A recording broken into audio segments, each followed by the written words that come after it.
चलें आज फिजिक्स के दो बहुत अहम और बुनियादी तस्वुरात को समझते हैं, फासला और हटाओ। अक्सर इन दोनों में काफ़ी उलझन हो जाती है, लेकिन आज की इस वजाहत के बाद ये उलझन हमेशा के लिए दूर हो जाएगी।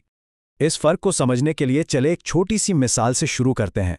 फर्ज करें कोई शख्स घर से दुकान तक 1 किलोमीटर जाता है और फिर वही 1 किलोमीटर वापस घर आता है, तो इस सूरत में उसका हटाओ कितना हुआ? जवाब है 0। हैरानी हुई ना? लेकिन यही वो नुक्ता है जो फासले और हटाओ के दरमियान असल फ़र्क को वाज़े करता है। आइए देखते हैं कि आखिर ऐसा क्यों है। तो इस फर्क को ठीक से समझने के लिए सबसे पहले इन दोनों अल्फाज यानी फासला और हटाओ की तारीफों पर नज़र डालते हैं। तो सबसे पहले बात करते हैं फासले की। इसको बिल्कुल ऐसे समझें जैसे गाड़ी का ओडोमीटर होता है ना, जो सिर्फ आगे ही बढ़ता है। जितना भी सफ़र किया जाएगा वो नंबर बढ़ता ही जाएगा। लेकिन हटाओ वो बिल्कुल अलग चीज़ है। हटाओ को इस बात से कोई गर्ज नहीं कि रास्ता कितना लंबा या घूम फिर कर तय किया गया। इसे सिर्फ 2 चीज़ों से मतलब है, शुरुआत कहाँ से हुई और सफ़र ख़त्म कहाँ हुआ। बस इन 2 नुक्तों के बीच का सीधा सबसे छोटा रास्ता। जब हम इन दोनों को आमने सामने रखते हैं तो फ़र्क बिल्कुल साफ हो जाता है। फासला वो पूरा सफ़र है जो तय किया गया, जबकि हटाओ सिर्फ शुरुआती मकाम से आखिरी मकाम तक पोजीशन में आने वाली तब्दीली है। लेकिन बात सिर्फ तारीफों तक ही नहीं रहती, असल फर्क इससे भी गहरा है। फासला और हटाओ फिजिक्स की नज़र में बुनियादी तौर पर 2 मुख्तलिफ किस्म की मिकदारें हैं। ये टेबल इस फर्क को बहुत खूबसूरती से समझाता है। देखिए, फासला एक स्केलर है। इसका मतलब है इसकी सिर्फ एक कीमत, एक मिकदार होती है, जैसे 5 किलोमीटर, बस। लेकिन हटाओ एक वेक्टर है, यानी इसकी मिकदार के साथ साथ एक सिम्त, एक डायरेक्शन भी होती है, जैसे 5 किलोमीटर शमाल की तरफ। और इससे जुड़ा एक बहुत ज़रूरी उसूल है जिसे हमेशा याद रखना है। किसी भी जिस्म का हटाओ उसके तय करदा फासले से ज़्यादा कभी नहीं हो सकता। उसके बराबर हो सकता है, उससे कम हो सकता है, लेकिन ज़्यादा बिल्कुल नहीं। चलें अब जब बुनियादी तस्वुरात वाज़े हो गए हैं तो थोड़ा आगे बढ़ते हैं और देखते हैं कि इन्हें वेक्टर्स और कोऑर्डिनेट्स के साथ अमली मसाइल में कैसे इस्तेमाल किया जाता है। तो हमारे पास एक मसला है। एक जिस्म नुक्ता ए से जिसके कोऑर्डिनेट्स 2, 5 हैं, नुक्ता बी तक जाता है जिसके कोऑर्डिनेट्स 7, 4 हैं। अब सवाल यह है कि उसका हटाओ कैसे मालूम किया जाएगा।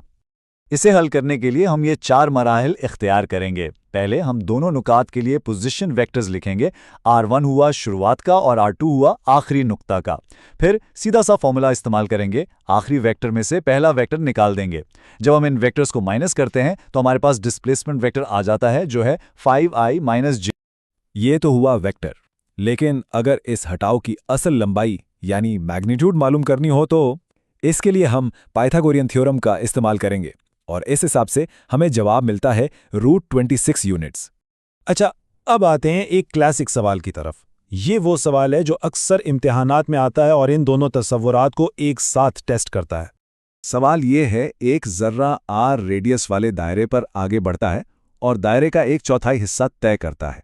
तो इस सफ़र में तय करदा फासले और हटाओ के मैग्नीट्यूड का रेशो यानी निस्बत क्या होगी?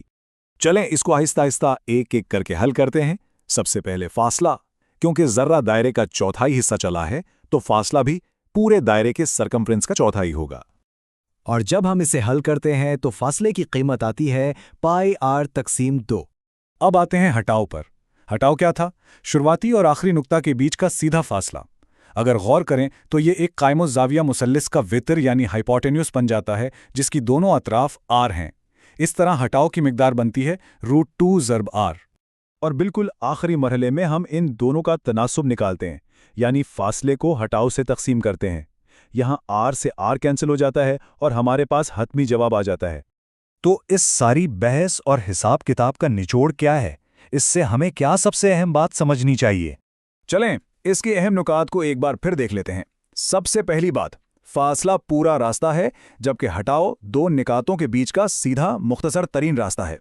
दूसरी बात, अगर कोई जिस्म घूमकर वापस अपनी जगह पर आ जाए तो उसका हटाओ 0 हो जाता है, लेकिन फासला 0 नहीं होता।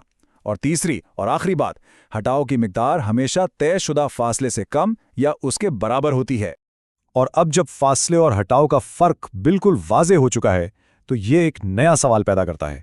इस बुनियाद पर रफ्तार और वेलोसिटी के बारे में हमारी सोच कैसे बदलनी चाहिए?